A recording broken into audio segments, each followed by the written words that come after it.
मित्रों, आप सबका साधना श्री के आज के इस कार्यक्रम में हार्दिक स्वागत और अभिनंदन।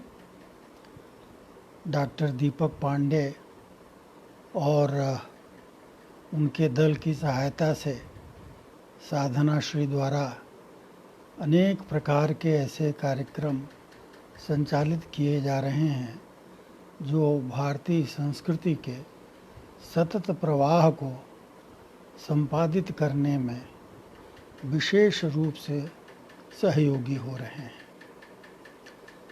आज जिस विषय को लेकर के चर्चा करने के लिए मुझसे कहा गया, वह एक ज्वलंत प्रश्न के रूप में उपस्थित है।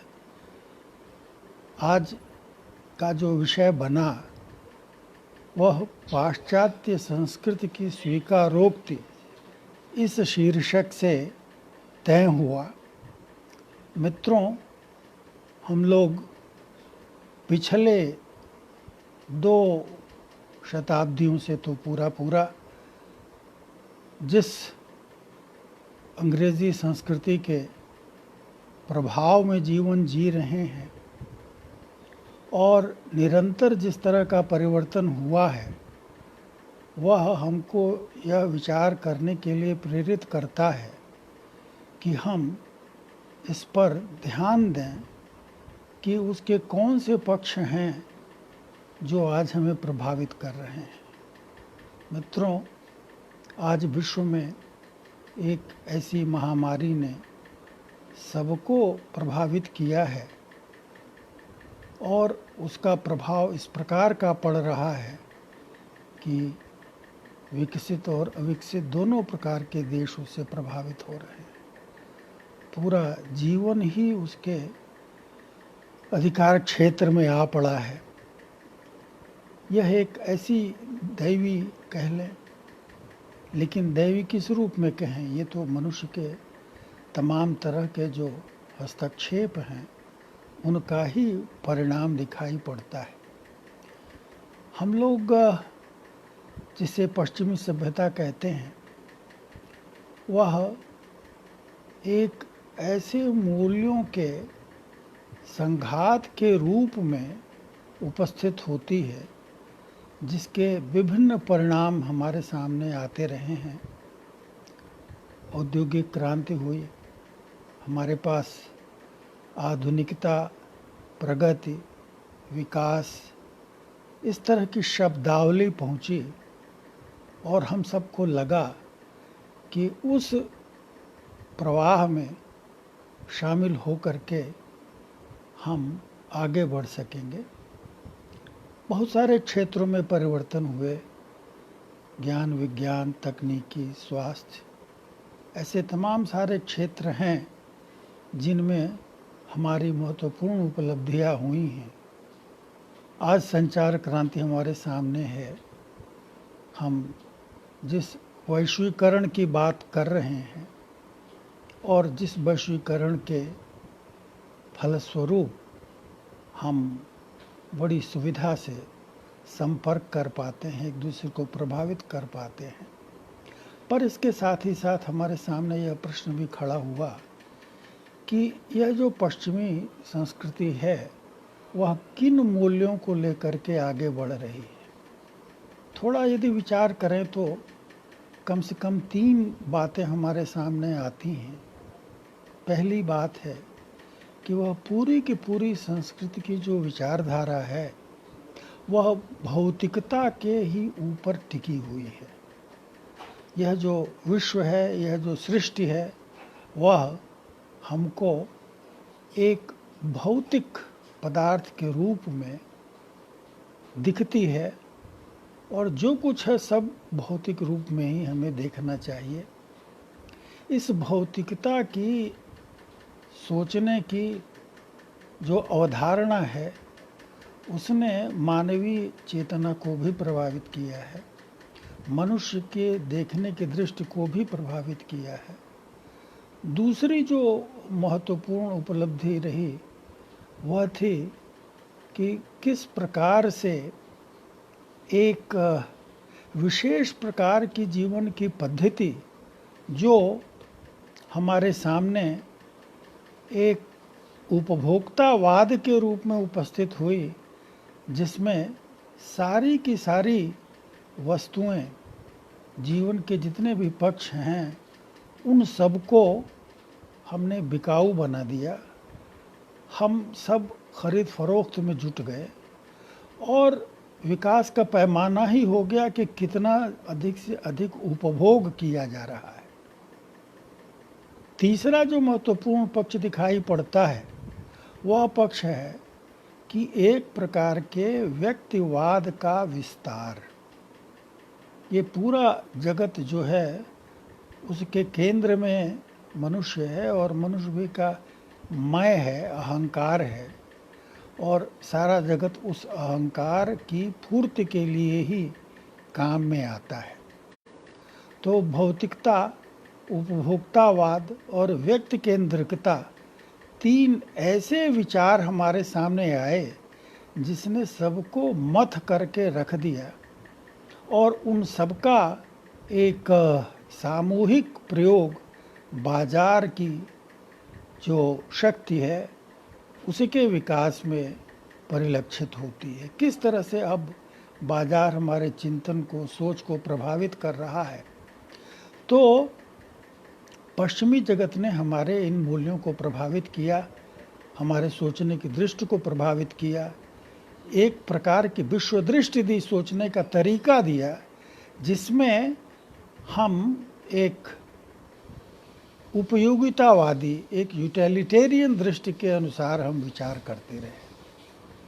सृष्टि की जो पूरी छवि है वह मनुष्य केंद्रित होती चली गई और हमने इस सोच में प्रकृति को भी नहीं छोड़ा। प्रकृति भी हमारे उपयोग की वस्तु हो गई और प्रकृति की तमाम शक्तियों का हमने अंधाधुंध उपयोग करना शुरू किया और उसके परिणाम स्वरूप कई तरह के असंतुलन हुए कि निरंतर बढ़ती चली जा रही।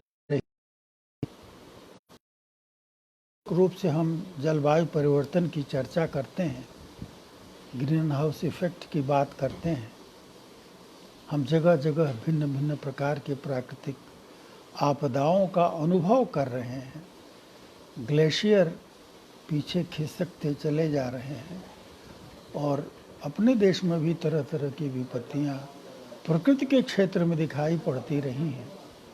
किस तरह से हमारे अपने आचरण के द्वारा जो कहीं न कहीं उसी बाजार, उसी भौतिकता, उसी व्यक्ति केंद्रिकता, उसी उपयोगितावाद के कारण सब कुछ हो रहा है और वह दिखाई पड़ रहा है कि नदियाँ प्रदूषित हो रही हैं, जल का प्रदूषण इतना अधिक हो गया है कि धरती के नीचे का जो पानी है वह भी जगह जगह पर पीने योग्य नहीं रहा। हम यह भी पा रहे हैं कि वायु नितांत आवश्यक तत्व है, प्राणदायिनी वायु है, वह भी प्रदूषित होती जा रही है और उसके असर दिखाई पड़ रहे हैं। हम जो अन्न ग्रहण करते हैं वह भी कितना प्रदूषित हो रहा है, ये तथ्य सबको विदित है। तो जीवन के पक्ष में ये बहुत सारे जो कार्य किए जा रहे हैं वे सभी कहीं न कहीं जीवन के विरोध में चले जा रहे हैं और यह जो संतुलन होना चाहिए था वह संतुलन हम व्यक्ति या मनुष्य और प्रकृति इसके बीच में स्थापित नहीं कर पा रहे हैं। दुर्भाग्य से हमने जिस तरह के जीवन का आरंभ किया, जो होना चाहिए था, शायद उसमें कहीं चूक हुई। कभी प्रसिद्ध दर्शन शास्त्री आचार्य ने 1930 में विचार में स्वराज की आवाज़ लगाई थी और विचार में स्वराज की ये चेतावनी भी थी, एक आवाहन भी था पर यह विचार का जो स्वराज है वो कहीं पर लुप्त हो गया। 200 वर्षों में जो कुछ अंग्रेज़ों ने किया, उसके आगे हजारों वर्षों में जो कुछ हुआ था वह सब व्यर्थ हो गया। जो शिक्षा की पद्धति हमने शुरू की और जो अभी भी निरंतर चल रही है, वह अंग्रेज़ों द्वारा स्थापित हुई है। उसका एक बड़ा सीमित उद्देश्य था और उसी उद्देश्य का पालन करते हुए हमारी जो शिक्षा की संस्थाएं हैं, योजनाएं हैं, नीतियां हैं, वह परिचालित होती रही। आप यह देखें कि विश्व में इस तरह का प्रयोग, जहाँ पर हजारों वर्षों से जो ज्ञान भिन्न भिन्न जीवन के क्षेत्रों में निरंतर चल रहा था, प्रवाहित था, और उसके प्रमाण अभी भी उपलब्ध हैं ग्रंथों के रूप में, भिन्न भिन्न अभ्यासों के रूप में, वे अभी भी मौजूद हैं। अभी भी वेद मंत्र आपको उसी रूप में दिखाई पड़ते हैं, सुनाई पड़ते हैं, जैसे 3-4 हजार वर्ष पहले, यदि कम से कम माने तो भी। तो जीवन की जो एक दृष्टि थी, जो चलती चली आ रही थी, उसको एक किनारे रख दिया गया, हाशिए पर रख दिया गया, और उसके बदले में जो कुछ हमारा अपना नहीं था उन सबको केंद्र में ले आ दिया गया, मुख्य धारा में ले आ दिया गया, और आंख मूंद ली गई जो कुछ ज्ञान की धारा थी उस सब के प्रति, और उसको अनावश्यक करार दे दिया गया, और अनावश्यक से भी अधिक अनुपयोगी, और उससे भी अधिक कहें तो उसको विकास और प्रगति के मार्ग में बाधक मान लिया गया। ये एक ऐसी परिस्थिति पैदा हुई जिसको लेकर विशेष चिंतन हम नहीं कर पाए। सोचने बदलाव हुआ, उसमें वो सब कुछ ज्यों का त्यों मार्जिन पर, हाशिए पर जैसे रख दिया गया था, उसी प्रकार से वह बना रहा। उसको संग्रहालय की वस्तु बना दिया गया, नुमाइश की वस्तु बना दिया गया, लेकिन उसको मुख्य धारा में, जीवन की उपयोगी धारा के रूप में नहीं रखा गया। यह एक अद्भुत स्थिति है। यदि आप उस जीवन दृष्टि के ऊपर विचार करें तो आप पाएंगे कि वह एक ऐसी समावेशी प्रकार की चिंतन दृष्टि है जिसमें सृष्टि का भी महत्व है, जिसमें परस्परावलंबन, एक दूसरे के ऊपर निर्भरता, इंटरडिपेंडेंस के ऊपर बल है, जिसमें व्यष्टि और समष्टि के पारस्परिक संबंध और पूरकता के ऊपर बल है, जिसमें मनुष्य को केंद्र नहीं माना गया है, बल्कि मनुष्य और सृष्टि के बीच में जो संबंध है उसको महत्व दिया गया है। तो वहाँ पर प्रकृति के जो सभी रूप हैं उनको तो ईश्वर तक का दर्जा दे दिया गया। कालिदास अपने अभिज्ञान शाकुंतलम, जो उनका प्रसिद्ध नाटक है, उसके आरंभ में ही जो कहते हैं, या सृष्टि सृष्टुराद्या वहति विधिहुतम या हविर्या च होत्री, ये द्वे कालम विदत् या स्थिता व्याप्य विश्वम, या माहो सर्वबीज प्रकृति जया प्राणिनः प्राणवन्ता, प्रत्यक्षाभिप्रपन्नस्तनुविरवतु वष्टाभिरष्टाभिरीशा। तो ईश्वर के जो भिन्न भिन्न प्रकृति के अवयवों के रूप में प्रकट प्रत्यक्ष रूप हैं, उनकी वंदना की। ये अद्भुत बात है। सृष्टि के जो विभिन्न अवयव हैं, वायु है, जल है, आकाश है, अग्नि, इन सबको सामने रखा, उनको जिस आदर के धरातल पर स्थापित किया वो अद्भुत है। तो उसमें ईश्वरीय तत्व है। आप और भी विचार करें तो आप पाएंगे कि आयुर्वेद में जो तमाम सारी व्यवस्थाएं हैं, और जिसमें सतोगुण, रजोगुण, तमोगुण न केवल व्यक्ति में बल्कि भिन्न भिन्न प्रकार की जो वस्तुएं हैं उनमें भी ये विशेषताएं पाई जाती हैं।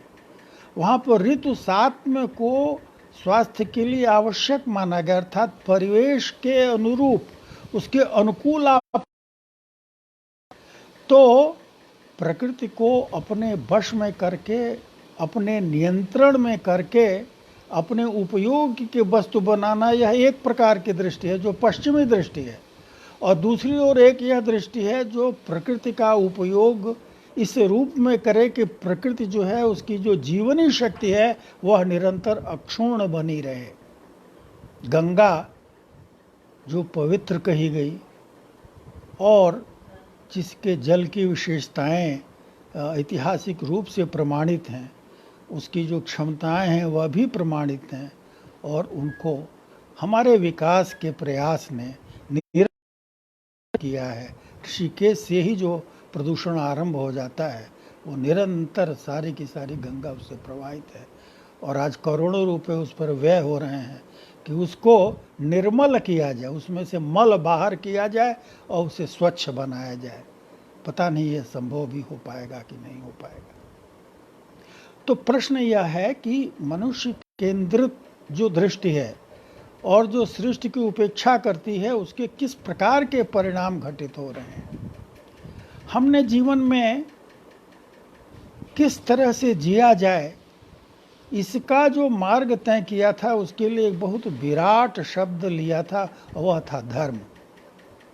और धर्म की तमाम सारी परिभाषाएं आप पढ़ते हैं, चाहे मनुस्मृति लें, महाभारत लें, कहीं भी लें, और तमाम तरह के वाक्य आपको मिलते हैं कि सत्य से बड़ा कोई धर्म नहीं, अहिंसा से बड़ा कोई धर्म नहीं। तो धैर्य होना चाहिए, क्षमा होनी चाहिए, दया होनी चाहिए, अक्रोध होना में कही गई है। यदि आप उन सारी विशेषताओं को देखेंगे जो जीवन को धारण करने के लिए आवश्यक हैं, जो जीवन को संभव बनाने के लिए आवश्यक हैं, उन सबका उद्देश्य व्यक्ति नहीं बल्कि व्यक्ति और परिवेश का, और उस परिवेश में मनुष्य भी हैं, पशु भी हैं, पूरा जीवन है, उसके साथ जो संबंध है वह महत्वपूर्ण है। तो यह जो रिलेशनशिप है, ये जो पारस्परिकता है, वह कैसे साधी जाए, कैसे उसको संपन्न बनाया जाए, उसी में हमारा स्वावलंबन भी है, उसी में हमारे जीवन की कुंजी निहित है। हम जब उसकी उपेक्षा करते हैं तो कठिनाई पैदा होती है। धर्म की ही चर्चा करते वक्त इसका भी उल्लेख आता है, आचार परमो धर्म। आप यदि महर्षि पतंजलि का योग सूत्र उठाएं तो जो पहला जो चरण है अष्टांग योग का, वह यम की बात करता है, और उस यम में सत्य भी है, अहिंसा भी है, अस्तेय भी है, अपरिग्रह भी है। अगर आप देखें तो आप पाएंगे तो उन सबका उद्देश्य है इस प्रकार के आचरण का आधार विकसित किया जाए जो कि अपने लिए भी ठीक हो और दूसरों के लिए भी ठीक हो। अपने लिए भी ठीक हो, पशु पक्षियों के लिए भी ठीक हो, अपने लिए भी ठीक हो, अन्य मनुष्यों के लिए भी ठीक हो, अन्य प्राणियों के लिए भी ठीक हो। तो यह अपने से ऊपर उठ करके पूरी सृष्टि की चिंता जहाँ पर उपस्थित होती है, उस सिद्धांत को जो चलाने वाला विचार है वह धर्म है, वह रिलीजन नहीं है, वह पंथ नहीं है, वह सबके लिए उपयोगी है। तो योग का आधार यह यम कहा गया। इसी तरह आप नियम की व्याख्या देखेंगे तो वहाँ भी इसी प्रकार की बातें आएंगी कि संतोष होना चाहिए, शौच होना चाहिए, अर्थात पवित्रता होनी चाहिए। तो किस तरह से हम अपना आचरण करें, ये एक विधान बनाया गया, और वह धर्म जाति सबसे मुक्त पूरे मनुष्य मात्र के लिए उपयोगी है। आज अगर सोशल डिस्टेंसिंग की बात की जा रही है तो ऐसा नहीं कि वो मंत्री जी के लिए नहीं होगी और बाकी लोगों के लिए होगी, वो सबके लिए जो है सोशल डिस्टेंसिंग आवश्यक है। सबके लिए है कि आप हाथ को स्वच्छ रखिए, सबके लिए है कि आप जीवन कैसे जिएं। तो आप देखें कि धर्म जो है, आचार जो है, वह इस कठिन समय में किस तरह से वापस आ रहा है। संयम कितना आवश्यक है, इसकी वास्तविक जीवन में क्या उपयोगिता है आज दिखाई पड़ रही है। सारे संकट के बीच में अगर आसरा कोई है तो संयम बन रहा है, संतोष बन रहा है, आचार की शुद्धता बन रही है। और इससे छूट अगर आप लेते हैं तो आप रिस्क के जोन में चले जाते हैं, कठिनाई के क्षेत्र में चले जाते हैं, जोखिम आपका बढ़ जाता है। तो मित्रों, हमारे सामने यह एक बड़ा विचित्र प्रश्न है कि जिस तरह की का मिक्सचर हमने तैयार किया, मिश्रण तैयार किया, वह कितना उपयोगी है। मैं ये नहीं कहता कि आप पीछे चले जाए जीवन के दौर में, यह संभव नहीं है। आज तमाम सारी समस्याएं हमारे सामने हैं जिनके लिए हमको बहुत सारी जो अच्छाइयाँ पाश्चात्य विचार की है उन पर विचार करना पड़ेगा, उनका उपयोग लाना पड़ेगा। लेकिन पूरी तरह से उसको समर्पित कर देना, अपने आप को आंख मूंद करके समर्पित कर देना कि जो कुछ वहाँ हो रहा है उसका अनुकरण किया जाए, पिज्ज़ा खाया जाए, फास्ट फूड खाया जाए, जंक फूड खाया जाए, तो यह जो है वह स्वास्थ्य के लिए कितना हितकर है, यह एक कठिनाई का प्रश्न हो जाता है। हमको विचार करना पड़ेगा और अपने लिए स्वयं निर्णय लेना पड़ेगा। जिस भौतिकता का, उपयोगितावाद का और जिस प्रकार के वैयक्तिकता का प्रकोप पश्चिमी जीवन पद्धति और संस्कृति से हमारे सामने उपस्थित हुआ है और जिसका असर हमारे जीवन पर पड़ रहा है, जीवन मूल्यों पर पड़ रहा है, वह कितनी कठिनाई पैदा कर रहा है, यह सबके सामने उपस्थित है। अब आप देखें कि आज से अब कुछ 100 साल से ज़्यादा ही हो रहा है जब पूज्य महात्मा गांधी ने पानी की जहाज पर हिंद स्वराज लिखा था और विचार किया था कि भारत का भविष्य कैसा हो, किस तरह के भविष्य की कल्पना उन्होंने की थी। कम से कम वह एक ऐसे व्यक्ति के रूप में उपस्थित होते हैं जो ईमानदारी से अपने पश्चिमी अनुभव और भारत के जीवन दोनों को समझने का प्रयास करते रहे, पूरा जीवन उसको समर्पित कर दिया। और उन्होंने बड़े विचार के साथ 1909 में जो वक्तव्य दिया कि पश्चिमी सभ्यता जो है वह शैतानी सभ्यता है, और बाद में 1935-38 के बीच में जब उनसे कहा गया कि क्या आप अपने इन विचारों में कोई परिवर्तन ले आना चाहते हैं, तो उन्होंने बड़े स्पष्ट शब्दों में कहा कि मुझे कोई उसमें बदलाव करने की ज़रूरत नहीं दिखाई पड़ रही है। तमाम सारे जो विचार उन्होंने उसमें रखे हैं उनको दोहराना आवश्यक नहीं है। पिछले वर्ष हमने जगह जगह उसको दोहराया है। एक तरह का पूरा उत्सव ही मनाया गया, 150वां जयंती का जो वर्ष था उनका। तो हमने ये देखा उसमें कि किस तरह से उन्होंने बड़ी बारीकी से उन समस्याओं की ओर संकेत किया जो पश्चिमी सभ्यता के ज्यों का त्यों स्वीकार करने के परिणाम से आ रही थी। उन्होंने यह देखा कि भाई यंत्र होना चाहिए लेकिन छोटा होना चाहिए, बहुत बड़ा बड़ा यंत्र नहीं होना चाहिए। उसके क्या परिणाम हैं हम देख रहे हैं। उसका रोजगार से भी संबंध है। सारे काम आप मनुष्य के हाथ से ले लीजिए, यंत्रों को सुपुर्द कर दीजिए, तो फिर तरह तरह की सुविधाएं भी होगी जो थोड़े से लोगों के लिए होगी और बहुत सारे लोगों के लिए कष्ट होगा। आप ये देखें कि आज लाखों गरीब मजदूर बड़े बड़े शहरों से वापस गांव को वापस जा रहे हैं और उनकी जो वापसी हो रही है उसके अपने अलग परिणाम है, अपनी अलग कठिनाइयां हैं और सरकार पर दबाव है कि उनको आप भोजन दीजिए, उनके रहने की व्यवस्था करिए, उनकी दवा की व्यवस्था करिए, उनको ट्रेन से आप भेजिए, न भेजिए, रोकिए, क्या करिए। अब ये सारे के सारे मजदूर गांव छोड़ करके हजारों मील दूर आगे क्यों गए? इसलिए गए कि गांव उनके जीवन के लिए उपयुक्त साधन, उनकी महत्वाकांक्षाओं की पूर्ति का अवसर नहीं दे रहा था।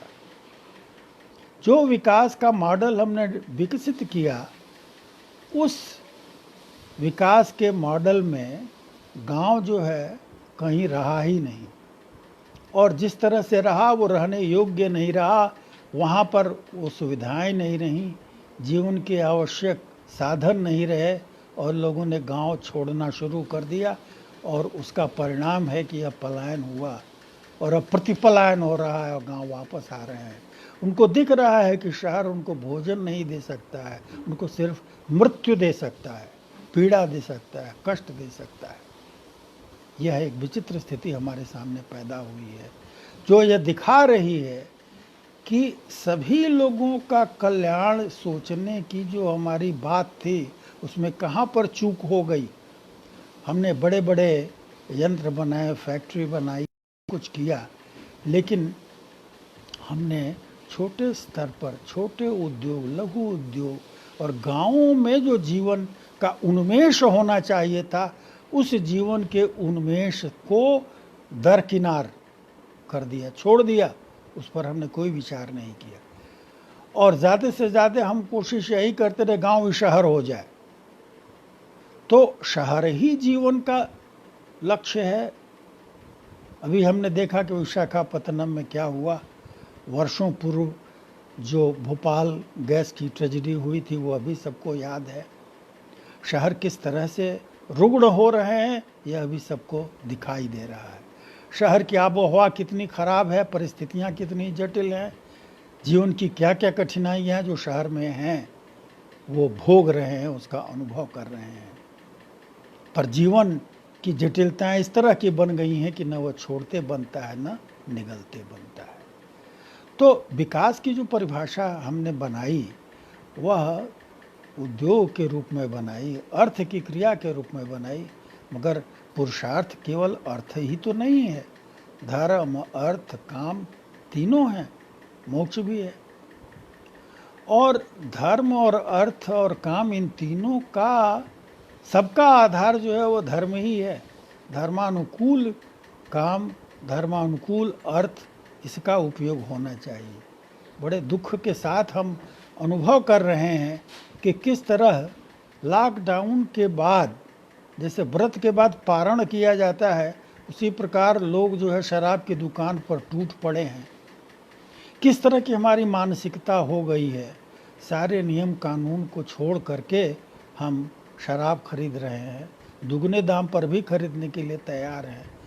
कैसी मनोवृत्ति हमारी विकसित हो गई है, जो जीवन को करने के लिए कर रहे हैं, वह वस्तुतः जीवन के विरुद्ध है। यह विचारणीय प्रश्न हमारे सामने है। एक व्यापक चिंतन का प्रश्न है कि हम किस तरह के जीवन का विकल्प अपने सामने रख रहे हैं। तो धर्म के अनुकूल अगर आचरण है तो उससे किसी को कष्ट नहीं होगा, दूसरे को कष्ट नहीं होगा। तो जो एक व्यापक दृष्टि थी, जो व्यक्ति केंद्रित नहीं थी, जिसमें पूरी सृष्टि की चिंता थी, उसको कहीं आदर मिलना चाहिए, तभी प्रकृति भी जीवित रहेगी। आज सब लोग कह रहे हैं कि देश में जहाँ बड़े बड़े नगर हैं, वहाँ पर लॉकडाउन के बीच में प्रकृति का जीवन पुनः, उसकी जो सुषमा है, उसकी जो समृद्धि है, वह पुनः स्थापित हुई है। जल की गुणवत्ता बढ़ी है, वायु की गुणवत्ता बढ़ी है, चिड़ियाँ चहचहा रही हैं, फूल भी खिल रहे हैं, और पत्तियों पर धूल और गर्द नहीं है, और उनकी हरितिमा देखी जा सकती है। आप आकाश में तारे भी देख पा रहे हैं। यह तब है जब मनुष्य की जो हस्तक्षेप की जो प्रवृत्ति है, अनावश्यक हस्तक्षेप की प्रवृत्ति है, अति हस्तक्षेप की प्रवृत्ति है, वह कुछ सीमित हुई है, उसके ऊपर प्रतिबंध हुआ है। तो धर्म जो है वह एक सीमा बनाता है, और उसके अंतर्गत यदि हम आचरण करते हैं तो उससे हमको सुख मिल सकता है। और अगर धर्म का आचरण नहीं करते हैं तो उससे हमको सुख नहीं प्राप्त होगा, उससे तो कष्ट ही प्राप्त होगा। जब हम पश्चिमी संस्कृति की बात करते हैं, उसकी कठिनाइयों की बात करते हैं, तो फिर एक बार गांधी याद आते हैं, जो कहते हैं कि भाई, हम चाहते हैं कि हमारे पैर हमारी अपनी ज़मीन पर खड़े रहें, दृढ़ता से खड़े रहें। हम अपने मकान की खिड़कियां खोलेंगे, बाहर की हवा आए जाए, लेकिन ऐसा न हो कि हमको उखाड़ दे। हमारे सामने की स्थिति यही है कि हम उखड़े उखड़े से हो गए हैं। हमको अपने को पुनः स्थापित करना चाहिए उन मूल्यों के प्रति। मुझे याद आता है कि जब हम भारतीय मूल्यों की बात करते हैं तो कम से कम दो बातें बड़ी स्पष्ट थीं। एक था कि कहा गया कि भाई मनुष्य जो है जन्म लेते ही ऋणी हो जाता है। वह गुरु ऋण भी है, पितृ ऋण भी है और उसी के साथ भूत ऋण भी है। अर्थात पूरे जगत के आप ऋणी हैं और आपका जीवन उस ऋण को चुकाने में बीत रहा है। और ऋण को चुकाने के लिए कहा गया कि आपको यज्ञ करना चाहिए, अपना उत्सर्ग करना चाहिए। और तमाम तरह के जो यज्ञ किए गए, यज्ञ का अर्थ केवल वह रिचुअल अनुष्ठान नहीं है, भूत यज्ञ भी है, जिसमें आप पशुओं को भी अन्न खिलाते हैं। जो हमारा अतिथि है उसको भी भोजन कराते हैं। जब अतिथि देवो कहा गया कि अतिथि देवो भव, आचार्य देवो भव, तो उसका अर्थ यही था कि हम उनके ऊपर भी ध्यान दें। अपनी चिंता करते हैं तो दूसरे की भी चिंता करें, और जब तक दूसरे की चिंता नहीं करेंगे तब तक बात नहीं बनेगी। केवल स्वार्थ से ही काम नहीं बनेगा। तो स्वार्थ जो है वह हमको सीमित करता है और कुछ ऐसे काम भी कराता है जो लगता तो है कि हमारे लिए लाभकर हैं, लेकिन अधिकांश लोगों के लिए लाभकर नहीं होते हैं, अंततः हमारे लिए भी वे अहितकर हो जाते हैं। ये बड़ी कठिन स्थिति हमारे सामने है। जब हम कहते हैं कि हम आत्मबोध होना चाहिए, आत्मानम विधि, अपने आप को जानो, तो किस आत्म की बात, किस सेल्फ की बात होती है? वह सेल्फ केवल इस चमड़ी के अंदर जो सीमित स्व है उसी का तो बोध नहीं कराता है। वह शरीर है, लेकिन मनुष्य जो है अपनी कल्पना से, अपने चिंतन की क्षमता से इस स्व का विस्तार कर देता है, और वह विस्तार अत्यंत व्यापक हो सकता है और उसकी व्यापकता में सारी दुनिया समा सकती है। वसुधैव कुटुंबकम कहने का अर्थ यही है कि उदार मन वाला कैसे हुआ जाए, जिसमें दूसरे भी शामिल हो सकें। केवल हम ही नहीं, दूसरे की चिंता भी हमारी अपनी चिंता हो। हमको कष्ट होता है जिस कारण से वह दूसरे से कष्ट होगा, यह जान करके उसको कष्ट हमें नहीं देना चाहिए। तो परस्परम भावयंत, एक दूसरे को भावित करते हुए, संतुष्ट करते हुए कैसे जीवन जिया जाए, ये हमारी चुनौती है। लेकिन हमारे मन में जो तमाम तरह के भाव हैं, जो लोभ है, जो मद है, जो मोह है, ये सारा का सारा कहीं न कहीं बाधा के रूप में हमारे जीवन में उपस्थित होता है। और तभी गीता में बार बार इस बात पर जोर दिया गया है कि कैसे इनसे बचा जाए। बुद्ध भगवान भी यही कहते हैं कि भैया सम्यक जीवन बिताओ। वह ऐसे इक्वेशन, ऐसे समीकरण की बात करते हैं जहां पर संतुलन बना रहे, अपना भी ठीक हो और दूसरे का भी ठीक हो, अपना भी जीवन रहे और दूसरे का भी जीवन रहे। स्वामी विवेकानंद भी यही बात कहते हैं, गांधी जी भी यही बात कहते हैं। तो कहीं न कहीं इस स्व का विस्तार होना चाहिए, और जब स्व का विस्तार होगा तभी पूरा जीवन जो है वह बचेगा, समाज का विकास होगा, उन्नति होगी। और यह एक अद्भुत चिंता हमारे सामने उपस्थित होती है कि जिस तरह की हम शिक्षा दे रहे हैं, जिस तरह के यंत्रों के वश में हमारा जीवन चलता चला जा रहा है, वह कहीं न कहीं हमारे स्व को बड़े सीमित रूप में विस्तृत कर रहा है। वह विस्तृत कर रहा है लेकिन बहुत सीमित रूप में विस्तृत कर रहा है। अहंकार का भाव जो है ज़्यादा से ज़्यादा प्रबल हो जाता है कि हम सब कुछ कर सकते हैं, क्या नहीं कर सकते, लेकिन उसके क्या परिणाम है वह भी हमारे सामने दिखाई दे रहे हैं। आज हमको अपनी इस निजी स्व की, इस सीमित स्व की सीमाओं को भी पहचानना पड़ेगा, उसका विस्तार करना पड़ेगा। यह जो हमारा अपना स्व है, अपना सेल्फ है, वह विचित्र है। अगर भगवत गीता को साखी माने तो यह स्व हमारा सबसे बड़ा मित्र है, दोस्त है और सबसे बड़ा शत्रु है।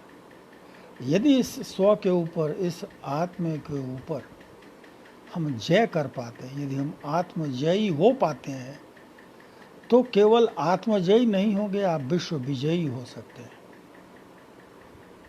और यह तभी संभव होगा जब आप कहीं न कहीं अपनी इच्छाओं के ऊपर थोड़ा नियंत्रण रखने की कोशिश करें।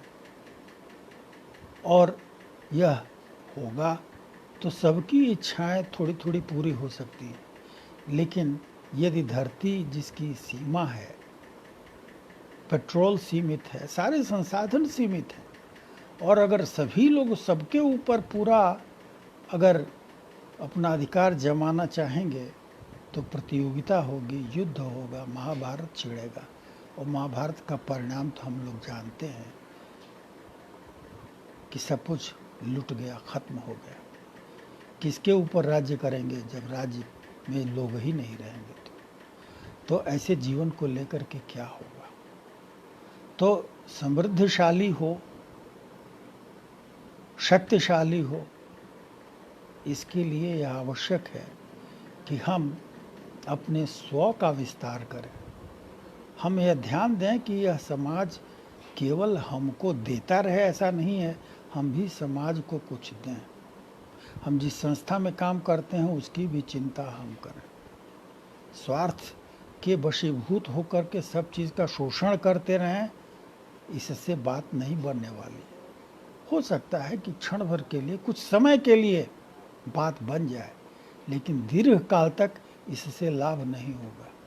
तो हमको शिक्षा में, विचार में, अपने आचरण में कहीं न कहीं बदलाव लाना पड़ेगा। और ये भारत की जो विशाल परंपरा है, जो ज्ञान की परंपरा है, कहीं न कहीं उससे निकट आना पड़ेगा। उन विचारों को भी फिर से ढूंढना पड़ेगा। हमको शिक्षा में भी उनकी जगह देनी पड़ेगी। जो हमारा विचार करने का तरीका है, जो पैराडाइम है, उसमें भी इन व्यापक विचारों को जगह देनी पड़ेगी। सीमित दृष्टि का जो परिणाम है वह हमारे सामने है। इस सीमा से परे कैसे जाएं, कैसे हम सबके हित की चिंता कर सकें, यह हमारे लिए आवश्यक है। वेद में जो शांति पाठ होता है वह मनुष्य ही नहीं, पूरी सृष्टि के लिए शांति की बात करता है। शांति का अर्थ है जिसमें सभी थ्राइव करें, सभी विकसित हों, सभी सुशोभित हों, सभी आगे बढ़ें, केवल एक नहीं। तो हमारे लिए यह एक कठिन प्रश्न है आज के दौर में, ख़ास तौर से जिस महामारी के दौर में हम जी रहे हैं, वहाँ पर यह प्रश्न हमारे सामने आ रहा है कि हमारी अर्थ की जो सारी प्रक्रिया है वह कहीं प्रतिबंधित हो रही है। अध्ययन अध्यापन के कार्य में बाधा आ रही है। जिससे हम सामाजिक जीवन कर रहे हैं वहाँ पर कठिनाई आ रही है। और वहाँ पर यह पुनर्विचार की आवश्यकता है कि किस तरह का जीवन हम जिएं, कैसा हम जीवन जिएं, जीवन शैली हमारी कैसी हो।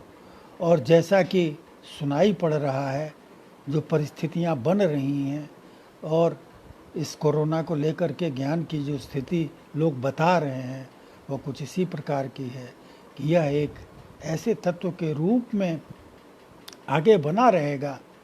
शायद हम चाहते तो नहीं हैं, पर शायद स्थिति इसी तरह की हो रही है।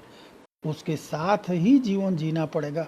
और उसके लिए तो यह आवश्यक होगा कि हम अपने आप को संयमित करें, अपने कार्य को व्यवस्थित करें और अपनी सक्रियता को, अपनी सृजनशीलता को, अपनी सामाजिकता को एक ऐसी दृष्टि से संपन्न करें जो हमारे लिए हित संभव होगा।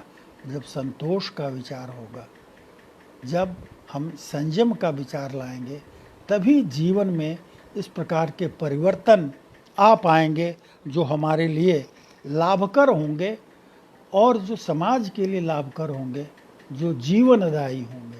मित्रों, यह क्षण हमारे लिए आत्म साक्षात्कार का, आत्म मंथन का प्रश्न है और यह अवसर इस रूप में लिया जाना चाहिए कि हम अपने में सकारात्मक बदलाव ले आ सकें। अपने शरीर की, अपने मन की, अपने स्वास्थ्य की चिंता हमको करनी होगी। हम इसकी उपेक्षा नहीं कर सकते। हम जीवन से प्यार करते हैं, खुशहाली चाहते हैं। ये सारी जो अच्छी चीज़ें हैं तभी संभव हो पाएंगी जब हम स्वस्थ रहेंगे, और यह तभी संभव होगा जब अपने ऊपर हम नियंत्रण कर पाएंगे, अपने आचरण को नियंत्रित रख पाएंगे। कोई और विकल्प हमारे सामने नहीं है। मैं आप सबके लिए मंगल कामना करता हूँ और यही मेरी सबसे एक विनती है कि हम अपने जीवन को कैसे व्यवस्थित कर पाएँ, इस पर विचार करें। हम पुनः साधना श्री के प्रति आभार व्यक्त करते हैं, जिन्होंने यह अवसर दिया कि हम अपनी बात आप सबसे कर सकें। सर्वे भवन्तु सुखिनः, सर्वे सन्तु निरामयाः, सर्वे भद्राणि पश्यन्तु, मा कश्चित् दुःखभाग् भवेत्। धन्यवाद।